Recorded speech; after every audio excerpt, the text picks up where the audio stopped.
Welcome. This is a course in chemistry and this is the first lesson, the solid state. This is for the 12th standard. This video is brought to you by secondpuctuition.com Bangalore. It is a part of IES. This video is presented by Aditya Krishna. You can reach me at agk@secondpuctuition.com. We are mostly surrounded by solids and we use them more often than liquids and gases. For different applications, we need solids with widely different properties. These properties depend upon the nature of the constituent particles and the binding forces operating between them. Therefore, the study of the structure of solids is very important. The correlation between structure and properties help in discovering new solid materials with desired properties like high temperature, superconductors, magnetic materials, biodegradable polymers for packaging, biocompliant solids for surgical implants, etc.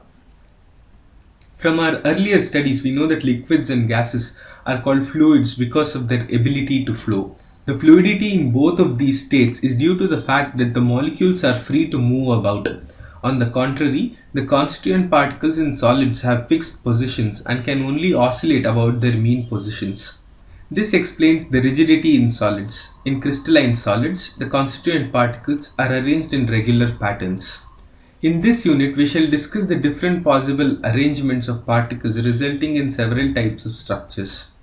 The correlation between the nature of the interactions with the constituent particles and several properties of solids will also be explained. How these properties get modified due to the structural imperfections or by the presence of impurities in minute amounts would also be discussed. In this unit, we shall discuss different possible arrangement of particles resulting in several types of structures. The correlation between the nature of interaction with the constituent particles and several properties of solids will also be explored. How these properties get modified due to the structural imperfections or by the presence of impurities in minute amounts would also be discussed. In class 11, we have learned that matter can exist in three states, namely solid, liquid, and gas. Under a given set of conditions of temperature and pressure, which of these would be the most stable state of a given substance depends upon the net effect of two opposing factors. Intermolecular forces tend to keep the molecules or atoms or ions closer, whereas thermal energy tends to keep them apart by making them move faster. At sufficiently low temperature, thermal energy is low and intermolecular forces bring them so close that they cling to one another and occupy fixed positions.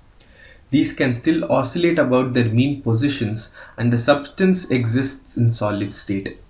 The following are the characteristic properties of the solid state. They have definite mass, volume, and shape. Intermolecular distances are short. Intermolecular forces are strong. Their constituent particles, that is atoms, molecules or ions, have fixed positions and can only oscillate about their mean positions. They are incompressible and rigid. We now move on to amorphous and crystalline solids. Solids can be classified as crystalline or amorphous on the basis of nature of order in the arrangement of their constituent particles.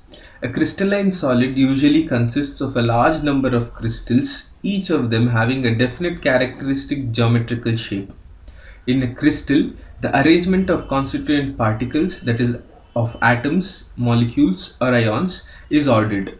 It has long range order, which means that there is a regular pattern of arrangement of particles which repeats itself periodically over the entire crystal. Sodium chloride and quartz are typical examples of crystalline solids. In Greek, amorphous means no form.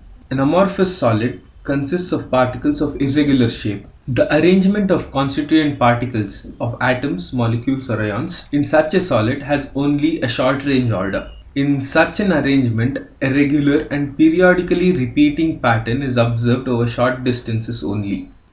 Such portions are scattered and in between the arrangement is disordered.